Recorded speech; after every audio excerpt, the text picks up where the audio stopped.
Good evening, everyone, and welcome to your favorite program, To The Point. Tonight, we are going to shed the lights on the children. Children's rights are the human rights of children with particular attention to the rights of special protection and care afforded to minors.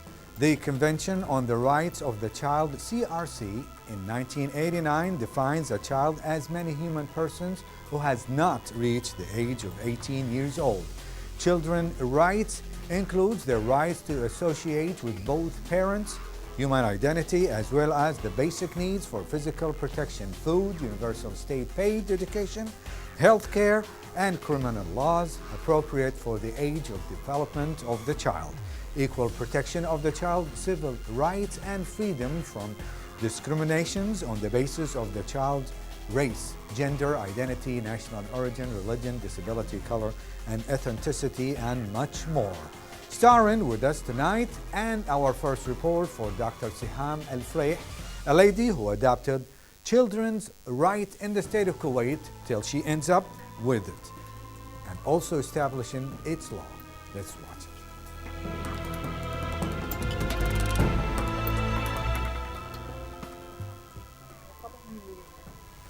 The main and major reason behind establishing the National Institute for Child Protection is the amount of abuse that the child may face. Children could go through various types of abuse, ranging from home abuse to being hurt by society and abuse at school as well. In the National Institute for Child Protection, there are numerous rules and regulations set to protect children, whether they're at home or at school. However, those rules are not enough to protect children in Kuwait. In order to ensure the children's full rights, there must be changes on the previous rules so they can guarantee the children's rights in any abusive situation if occurred, because the current rules lack a huge amount of secure protection for the children. Those additional rules aren't to make the child feel pampered, but to ensure safety and security to the child. We have found out that we needed to set a well-established campaign to deal fully with the needs and wants of the children from all aspects in order to ensure their complete rights in any occurrence of abuse. I had set the campaign with 10 different sectors, which consisted of general care, health care, social care, educational rights, child's knowledge, and much more. We also seek to help and aid the children that have faced tremendous amount of abuse. We are against any sort of abuse towards the children, even if they abused by their closest family. We will take action in order to ensure their safety and security. From 2006 all the way to 2015, I seek the support from the public sector and the parliament in order to get their aid. Through those years, I didn't receive the support I asked for, but in 2015, thankfully the rules were set by the parliament and the country of Kuwait had approved of it. The rule was set as a law to implement.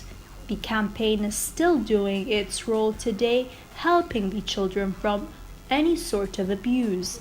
We want the children to live a safe and secure life because they are the future of Kuwait.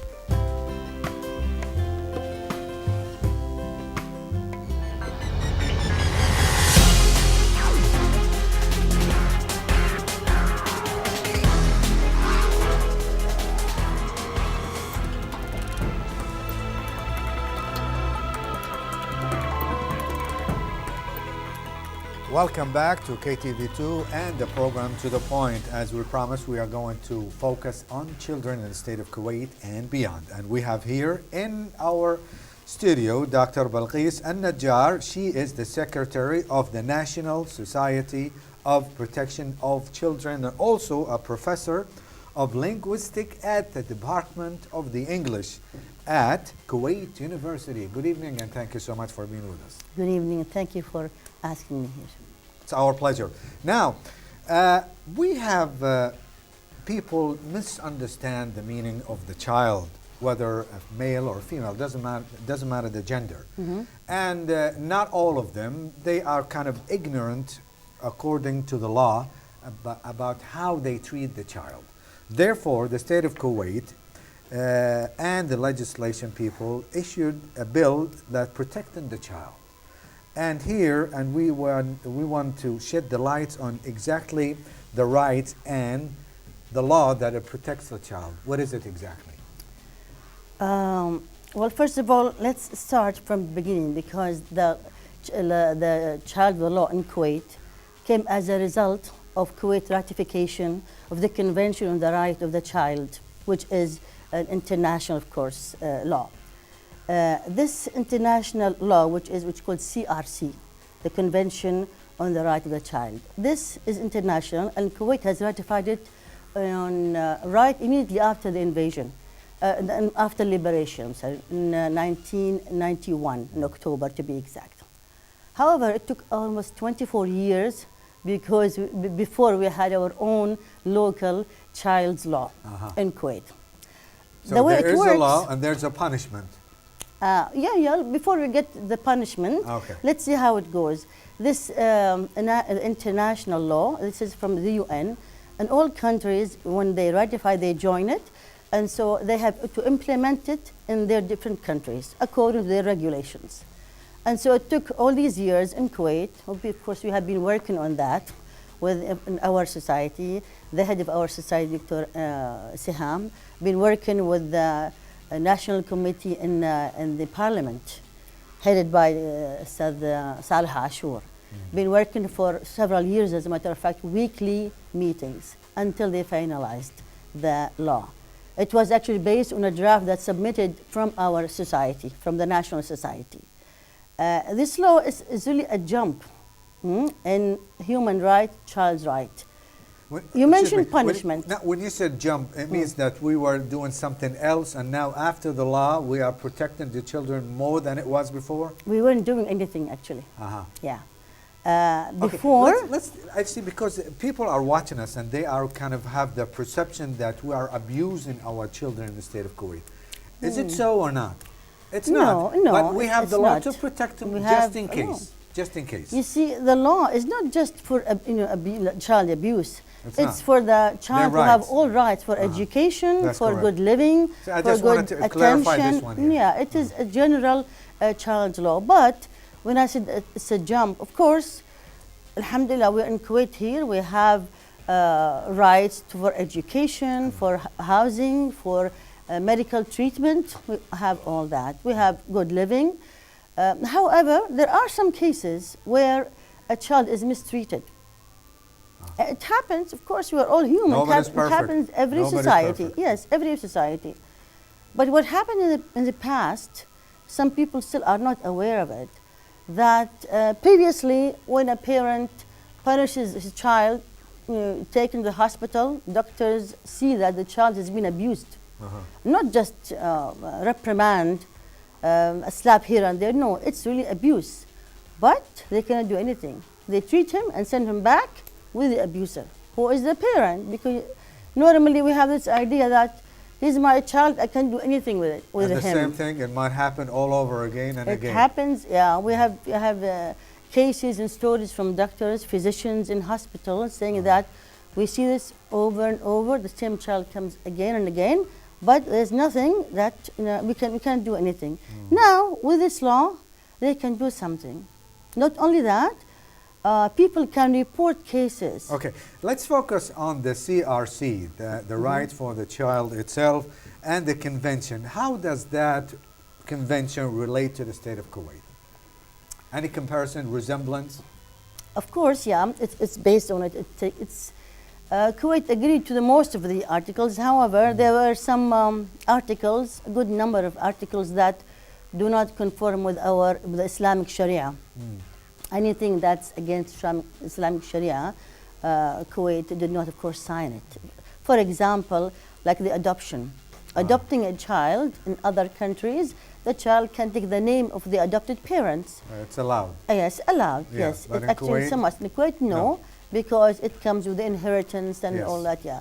So it's something like that. When it is against the Sharia, Kuwait did not sign these articles. But in general, of course, all the basic rights for the child, yes, we agree completely. Okay. Any connections with the domestic violence with this law or not?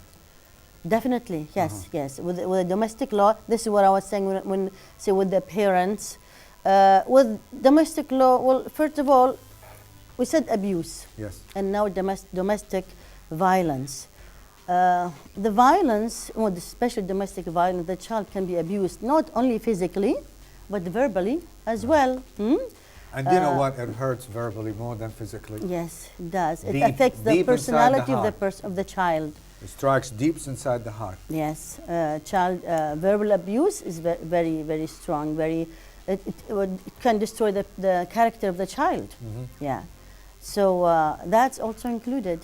That's included Yes, too. it's included. Yeah, but of course, we as individuals, it is recent. I mean, the child, you know, the rights of the child in Kuwait was passed just last year, or 2015. So it's a year and a half now, less than half. So people are not quite aware what they can report or not report. And some people are not aware that they are not allowed to do something to their child or not. Our role in the society is basically to raise awareness about this law, to raise awareness that, wait a minute, the children, they are our children, it's true, and they cannot speak for themselves, but we have to speak for them. You keep mentioning, Dr. Balghis al-Najjar, the law and the law itself. Yeah. Most of us here do not exactly know what exactly the law contains. We know we have a general idea about child abuse and domestic violence and etc. But what about the punishment? Who breaks the law? Who violates the law? What exactly the punishment we're talking about here? Yeah, well, of course, I cannot be specific about each punishment, just give us but a rough idea. let's say there will be punishment. For example, if a father or the mother, or abuses the child verbally or physically. This is double punishment. If someone, a stranger, abuses a child, that's a punishment. But a member of the family, a relative, who is in charge, in the guardian of a child, this is double punishment. Yeah, because it could be imprisonment. Like it could reach to yes, imprisonment if it is if it occurs and recurs more than once. Yes, definitely. Is it bad trouble? Yes, well, they shouldn't do that to begin with. I know. Yeah, that's pitiful. What about school violence? Yeah, school violence, of course, it's as bad, as destructive. Worse. No, honestly, maybe worse than worse. at home. I quite because agree. you have lots of children around him and teachers. You have the peer and pressure. Most of them are strangers, and you have lots of bullies over there. They're trying to enforce their own identity on somebody else and making them be like slaves, do this and come that and bring me that and so on and so forth. That's true. It's, in our national society, in our society, we organize courses and training courses. In the past, we have cooperated with the Ministry of Education, and we organized a course of, let's say, it lasted for 4 months for teachers and some specialists to teach them how to handle bullying and handle abuse in general. It's not just bullying, it could be physical. Yes. So because it is, as you mentioned, it's very strong and very destructive for the child's personality. It's worse. It's worse at school, honestly. When you said you are training them or probably preparing them to defend making them themselves, aware, to be aware of it, how to handle it. Do you think it's enough? They have to be in a good shape to face up to a bully, because most of the time they are bigger than them, they are more muscular, and they are kind of aware of what's going on around them. And the other people, like, we're not going to call them weak, kind of like good people, good behavior, good attitude. They hate to be, obnoxious just like the others. They cannot handle the muscular guy. So they need to be in shape. What do you think? We need to have a gymnastic, weightlifting, something like that? Yeah, but when I said training, I don't mean the children. I meant the teachers. The teachers, and okay. how to handle this bullying, how to spot it first of all. And isolate them. Handle them. Well, not necessarily isolate them, because that even make it worse. But how to handle the situation. Now, when it comes to the physical strength of the bullier and the bully, of course, the family has a big role in it.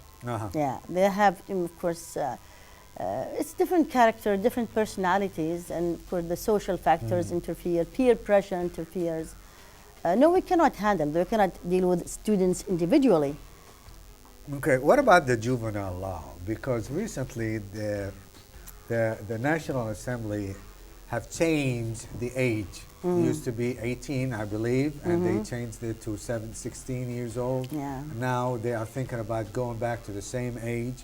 Yeah. So what do you think? Of course, it was a disastrous rule. I mean, they made this disastrous mistake. What was the purpose in your own perspective? We asked them, we met with the ministry. No. When they changed it to 16. We asked them that specific question and said, see, you cannot change it on your whim, your idea, because it's international law. I know. It is according to the treaty that we have signed. So we cannot change. Only Kuwait treats the child. What was their response? They said, at that age they commit many crimes committed by 16-year-olds. We'll treat them. Okay. Don't put them in jail with older adults, and treat them, and can be even imprisoned for life, or even executed if he's an adult, a 16-year-old.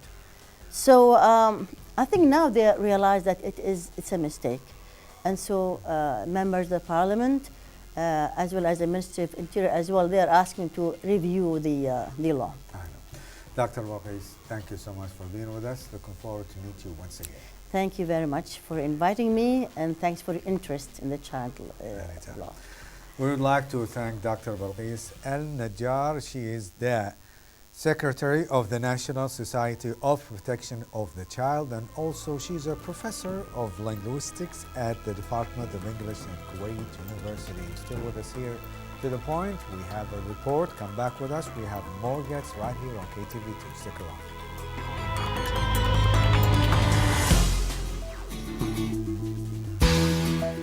We opened in 2007. So this is, I think we're in 11th year now.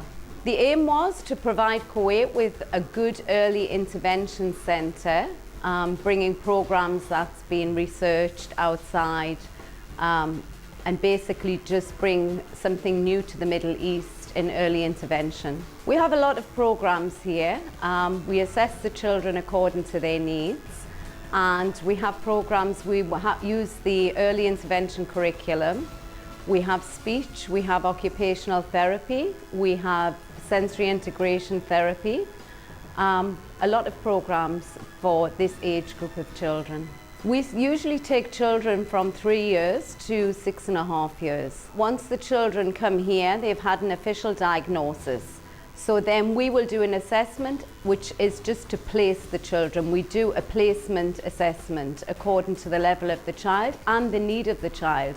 So we can see what kind of therapies the child needs, what kind of intervention they need, and then we'll give them according to that. I think I'd like to see the age earlier, because a lot of children now are being diagnosed earlier. So I would like to see children come in as soon as they have an official diagnosis. Some children are being diagnosed now at 2.5 years. So obviously the earlier we start, the better it is for the child. And also I think for early intervention, I think we could go up to 7 years old. We do have children go into mainstream school, or they go into a support system. I'm a firm believer in early intervention, that it works. I think if we start the programs early, we can definitely make good progression with children. We have an open door policy here. We do a lot of communication. We have meetings 3 times a year with parents, where we talk about the progress. We have a lot of follow-up. Our teachers are also in constant contact with parents. So we do, and as I say, we have an open door policy. If a parent needs an extra meeting, they can come anytime to talk with us. I think by getting, a lot of children come to us with behaviour problems. They've obviously never been anywhere before. Parents are very lost when they have a diagnosis, especially if it's autism. So by getting them in there, we have a lot of experts here who deal with things like behaviours, and they're always on hand to help parents. So definitely we help, because autism affects a whole family. It's not just the child or the parents, it's a whole family that autism actually affects. All of our staff are trained here when they come. We have a lot of support systems for staff. We are also a CPD accredited centre, which means all of our training that we give is actually accredited in England. And we're also the only early intervention centre in the Middle East who has accreditation from the Autistic Centre in London. It's been accredited just means that everything that we use is a third body looking at it. We always bring in professionals from the UK. Every 1.5 years they come, they check our programs, they check our curriculum, they check our classes, they check absolutely everything. They're usually here for about 5 days with us, and they will go through everything, check it. So it's good for us to know as well, because that makes sure that we are on equal standing with the outside world and what they're teaching. It's nice to know that what we're offering here in Kuwait is what other people are offering outside.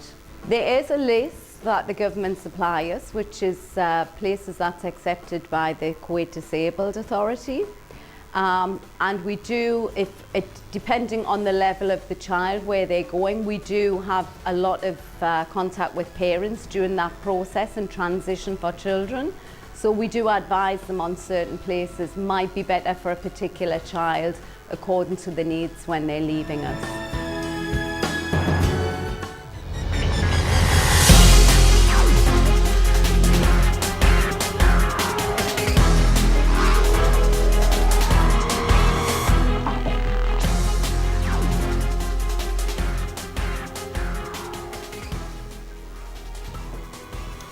Kids with special needs, Down syndrome, kids with Down syndromes tend to share certain physical features such as a flat facial profile, an upward slant to the eyes, small ears, and protruding tongues.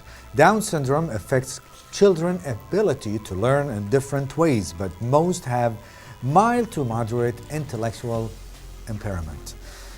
That's why we have here two distinguished guests. On my right, she is a frequent visitor, and we are more than happy to have her all the time. Mrs. Sahar Al-Shawa, and she is going to talk about the adults, correct? About the disabled in general. That's correct. And also we have Mrs. Hanan Mansour Al-Mudahka. She's a director of Al-Bayruni and for educational services and special needs services, also certified coach by UNESCO and international arbitrator. Thank you so much for being with us. Thank you.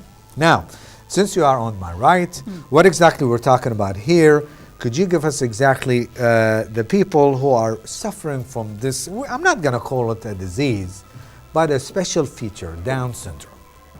Actually, as UNDP, we have a project that deals with disability in general. So it's titled Achieving Kuwait 2035 Vision Towards People with Disability. So what we focus on as UNDP is assisting, and we have a history of that. We started working with the disability and disabled issues since 2002. In general, we don't specify. Doesn't have to be a child. Could be an adult. It could be an adult. It could be a learning disability. It could be a physical disability, a mental disability. It could be. We deal with the NGOs. We deal with the government institutions. In general, all disabilities and in all ages. So it's our intervention is much macro level than just specific ones. That's wonderful. Mrs. Al-Mudahka, what about yourself? When did you start working for special needs for the people? Well, I start my official work 2002 and 2012. No, 2002. Oh, that's a long time ago. Wonderful. 2002 in Early Intervention Center as a first pioneer work in this field, and we established Kuwait Children Home Nursery for the early intervention. 2002. 2002. Okay. You're not only specializing in children either, or maybe this is your specialty, children only. No, we are specialized in children. In children. Early intervention, that means children from 6 months to 6 years. How many do we have here in the state of Kuwait, like people with disability, the Down syndrome, roughly? Well, disability is not only Down syndrome. Disability has, it's a huge umbrella. It's all in general. It's huge umbrella, have different kind of disability. Uh-huh. The number in Kuwait is increasing. The highest disability right now is the autistic. Autistic. The autistic is the high disability. Autism itself. Autism, yeah, it's the highest. What about you, Mr. Shaw? Do we have more than can we handle in the state of Kuwait, or we have it under control, the people with disability? We're not going to call them like, you know, a disease or something else. It's طبعا statistics is always an issue.